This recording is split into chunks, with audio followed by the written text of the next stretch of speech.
Welcome back to the Deep Dive. Today, we are immersing ourselves in a piece of writing called The Tide of Carmello. And it's an utterly gripping case study in extreme attachment, the dissolution of personal boundaries, and what happens when that consuming nature of love turns into a kind of psychological obsession.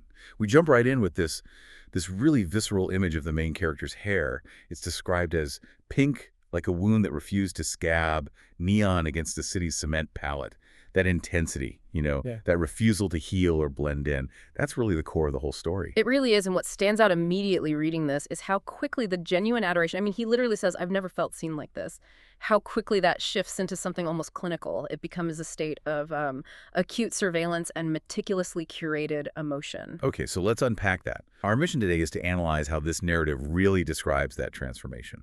We're focusing on the specific language and on these things the story calls proofs that she generated. This is an exploration of why extreme intensity so often leads to collapse. And the text is so clear that the trouble wasn't a lack of love. The trouble was that the initial love made him too generous with truths that should have stayed locked behind his teeth.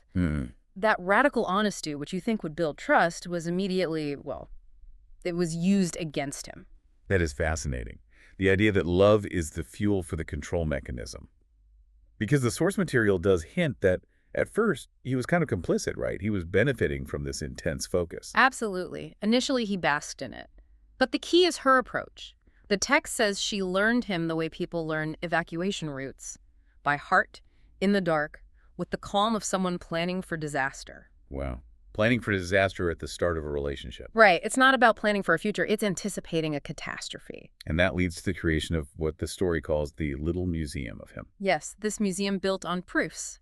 She collects these incredibly granular objects, a thread from his coat, a note on a takeout box, even a photo of the tremor across his jaw when he laughed. So what's the difference there? Why is proof so different from a keepsake? I mean, if I keep a note from my partner, is that a proof? Well, that's where the pathology is, A keepsake is about shared memory. It's symbolic. A proof, the way she uses it, is documentation. It's verification. It's evidence to build a case that he exists inside her world. It's not about remembering the moment. It's about controlling the narrative of his presence. And at first, he liked being the object of this curation. He was studied, curated, adored. Like a rare book that always fell open to the right page, he felt seen. But the moment his identity became totally legible to her, that adoration builds what the text calls an altar. And she feeds that altar everything: sleep, friends, hobbies. And here's the crucial shift. The text says, every yes she gave, the altar grew teeth. The altar grew teeth. What does that tell us about how this kind of attachment consumes a person's life, not just their time? It shows the zero-sum nature of the obsession. The teeth are the internal mechanism that enforces the sacrifice. By giving up her own life, her sleep, her friends, she feels she's earned the right to demand his total attention in return. The cost isn't just on him, it's self-inflicted, and it creates this feedback loop of escalating demands. Which brings us right to the conflict. The moment he realizes the cost and starts to, impose some limits. The resistance is slow. The corrections arrive in polite envelopes, as the text puts it. Just simple, reasonable things. I need space. Please don't wait outside my job. Don't text 20 times if I don't answer. But she sees these boundaries not as healthy limits, but as puzzles. There's this incredible passage. To Carmello, boundaries were architecture blueprints to be studied until a secret door revealed itself. A wall was not a wall. It was a ladder instruction manual. Let's just pause on that image for a second. Boundaries as architecture. Yeah. It's so disturbing because she has no intention of respecting the spirit of the request, the need for distance. She's just looking for the letter of the rule so she can find a loophole. She's looking for the weak spot in the wall to knock down. Exactly, and you see it play out. He's with his friend Marcus, and he turns the camera wide to prove it, to reassure her. He shows her everything. But she saves the screenshot anyway. Right. The proof isn't for trust. It's for the collection. It's for control. It's evidence to be potentially weaponized later, not something that builds trust now. This manipulation even extends to these small hidden acts, tucking notes into his soft spots. Inside the coat pocket he never checked, beneath the toothpaste cap. And the notes themselves are so insidious. They start as commands disguised as care. Drink water. Eat something real. Okay. But then they escalate. The last one is just. It's a demand to think of me just once when you breathe. Wow. That's not a request for love. That's an attempt to colonize his unconscious. It is, and the story gives us her rationale for this. When he confronts her, she finally admits it. She says, "Because the world is loud and I am not strong enough to compete with it unless I keep my hands on you." And that's the core of it all, the fear. Her feeling of safety is totally contingent on his complete absorption into her reality, which of course drives us to the inevitable break, the final confrontation on his apartment steps. The story says his exhaustion was so palpable that when he said he loved her, it sounded like a confession instead of declaration. That phrase is just perfect. It turns every statement of affection into an admission of the pain that affection has caused. He's confessing his suffering, and then he says it outright. "I can't breathe. I am drowning." And Carmella's response is maybe the most terrifying offer in the whole piece. She doesn't deny it. She sees it as an opportunity. She says, "Then drown into me. Let the air be mine. I'll push it into you. You don't need to fight the tide if I become it." It's total identity replacement. She's not proposing sharing a life. She's proposing the erasure of his individual self. She wants to be his life support system. But he has this moment of clarity, for his own survival. He tells her, "I need to want my life for myself. I need to walk somewhere without narrating it to you." He decides to leave to learn quiet. To learn quiet, that's so profound. He's choosing himself.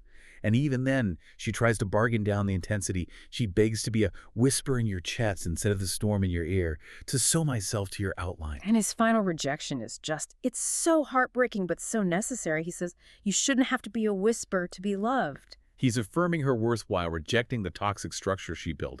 He's drawing the line. So he leaves, and we get to the aftermath where she's left with this silence shaped like his body. But before he goes, she performs one last act. Right. She unwinds a single pink strand of her hair, that symbol of her intensity, and lays it in his palm like an oath. It's a tether, a compromise. She says, "A line. When the dark eats you alive, pull. I'll come. I'll always come." The power in that gesture. It's the highest form of control she can manage in that moment, to guarantee her response forever. But she does honor the separation. Her post-breakup existence becomes this strange mix of discipline and reward. Yeah, she punishes herself, "Don't call," and then rewards herself with memories. She even walks to a bridge and times traffic to the rhythm of his old heartbeat. She's externalizing him, trying to regulate her own emotional hunger with discipline instead of pursuit. But then, the relapse. She sees him in a bakery window, and he's laughing at something small, unimportant, lethal. That's the part that's lethal, right? The sight of him experiencing joy outside of her control. And she walks in, buys nothing, and leaves without him ever seeing her. She survives it. And the text says she hated herself for surviving. Why? Why would she hate that? Because that survival, that ability to walk away, it felt like a betrayal of the all-consuming devotion she'd pledged. If she can survive without him, was the love really total? Wow. Okay, that leads to her final self-reflection in the mirror, which shows the outcome isn't really a release. It's a transformation. She tells herself, "I loved you like a flood, and now I am teaching myself the river." That's the synthesis right there. A flood is uncontrollable, destructive, temporary. A river, though. A river is channeled, it's persistent, inevitable. She's moving from explosive, active destruction to relentless, passive erosion. So is that progress? Being a river instead of a flood, the text says her hunger becomes a blade she carried under her tongue. Is that healthy? It's strategic discipline, not health. The love's still there, but she's internalized the boundaries he imposed. She stopped demanding love, obey her timing, but she never stopped loving him. The end of the story identifies her explicitly. She was Carmello, terrible at letting go, relentless at loving, alive enough to call obsession a kind of prayer. Her identity is now fused with her method. So, wrapping this up, Carmela never stopped loving. She just transformed the nature of her weight, from frantic pursuit to this relentless, quiet discipline. The story suggests there are two living futures inside her, both waiting on his action, the frantic one and the starving one. That single pink strand in his hand is the ultimate expression of it all. It's relinquished active control, but it's also ultimate passive devotion. She will always come. She will always come. Which leaves us with a final thought for you to take away. This story suggests that, for some people, the greatest act of control isn't chasing. It's the willingness to wait indefinitely. So if she is alive enough to wait for the tug, and alive enough to answer, does that disciplined, relentless waiting grant her more power over the final outcome than actively chasing him ever could? It transforms her from a temporary storm into something more like an inevitable force.